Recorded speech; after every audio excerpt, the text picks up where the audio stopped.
সালমান শাহর ভক্তরা আপনারা মনে হয় আশা ছেড়ে দিতে পারেন। অবস্থা দেখে যা মনে হচ্ছে সালমান হত্যার বিচার হয়তোবা আমরা এই জীবনে পাবো না। মামলা আদালতে আমলে নিয়েছে গত মাসের 21 তারিখে, অর্থাৎ অক্টোবরের 21 তারিখে সালমান শাহর হত্যা মামলা আদালত আমলে নিয়েছে। অথচ এর মধ্যে কেটে গেছে 15টি দিন। এই 15 দিনে ডন তিনি গা ঢাকা দিয়েছেন। এই 15 দিনে সামিরা তিনিও তার বাসা ছেড়ে অন্যত্র অন্য জায়গায় চলে গেছেন। তারা কেউ এখন তাদের বাসায় নাই। পুলিশের তৎপরতা জানি না ভাই আপনারা কি করতেছেন।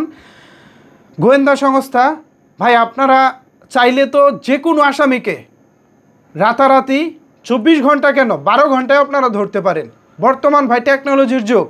এই টেকনোলজির যুগে যে কোনো আসামিকে ট্র্যাক করে আপনারা তো চাইলে সাথে সাথেই ধরে ফেলতে পারেন। এই যে সারা বাংলাদেশে সেমিনার হচ্ছে, মানববন্ধন হচ্ছে, মিছিল হচ্ছে, সালমান শাহ হত্যার বিচার চাওয়া হচ্ছে, কিন্তু কোথায় অগ্রগতি কোথায়? আমরা আইনশৃঙ্খলা বাহিনীর কাছে অনুরোধ করব, আমরা অগ্রগতি দেখতে চাই। 15টা দিন হয়ে গেছে, সালমান ভক্তরা এখনও অঝরে কাঁদতেছে, এখনও আশায় বুক বেঁধে আছে আপনারা কিছু একটা করবেন, কিন্তু অগ্রগতি আমরা দেখতে পাচ্ছি না। আমরা যদি দেখতাম মামলা হওয়ার সাথে সাথে সামিরা এবং ডনকে ধরা হয়ে গেছে, তাদেরকে রিমান্ডে নেওয়া হয়েছে, তাদেরকে জিজ্ঞাসাবাদ করা হচ্ছে, তাহলেও আমাদের মনে একটু শান্তি পেতাম। এরকম কিছু একটা করেন, তাদেরকে অন্তত ধরেন। তারা বাড়ি থেকে পালায় কিভাবে, তারা গা ঢাকা দেয় কিভাবে? যেহেতু মামলাটা আদালত আমলে নিয়েছে এবং আইনশৃঙ্খলা বাহিনী তদন্ত করতেছে, এখনও এই বিষয়ে বড় কিছু বলবো না, কারণ আমাদের তাদের উপর আস্থা আছে। মহামান্য আদালতের উপরে আমরা আস্থা রাখতে চাই, ভরসা রাখতে চাই, কিন্তু সেই ভরসা রাখার জন্য কিছু তো আমাদের সামনে আসতে হবে, কিছু তো আলামত আমরা দেখব। আসামিদেরকে ধরতেছে, খুঁজতেছে, বা তারা একদম জোরে সোরে তদন্ত করতেছে, এরকম কিছুই দেখতেছি না।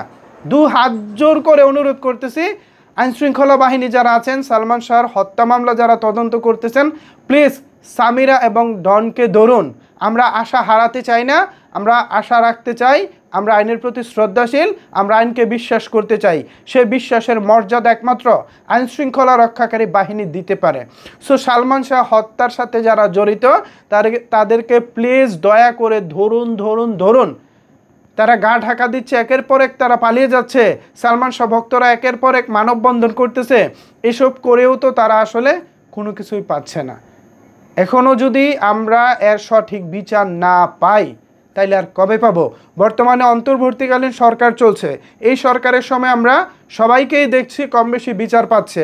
সো আমরাও চাই সালমান শাহ হত্যা মামলার বিচারটা এই অন্তর্বর্তী সরকার থাকাকালীন হয়ে যাক, কারণ বিগত নির্বাচিত সরকারের আমলে 30টি বছর আমরা দেখেছি সালমান শাহ হত্যা মামলার বিচার হয়নি। কোনো এক অজানা কারণে, কোনো এক বড় একটি শক্তির প্রভাবে সালমান শাহ হত্যা মামলাটি আজও পর্যন্ত রহস্যজনকভাবে এটি খুব একটা গুরুত্ব পায়নি, বা এটার সুষ্ঠুভাবে তদন্ত হয়ে বিচার হয়নি। এখন অনুরোধ করব বর্তমান আইনশৃঙ্খলা রক্ষাকারী বাহিনী যারা আছেন, প্লিজ আমাদেরকে একটু আশার আলো দেখান। আমরা সালমান শাহ হত্যার বিচার চাই, বিচার চাই, বিচার চাই। সালমান ভক্তরা, এ বিষয়ে আপনাদের কি বলার আছে জানিয়ে দিন আপনার মতামত নিচের কমেন্টস বক্সে। ধন্যবাদ সবাইকে এতক্ষণ আমার সাথে থাকার জন্য।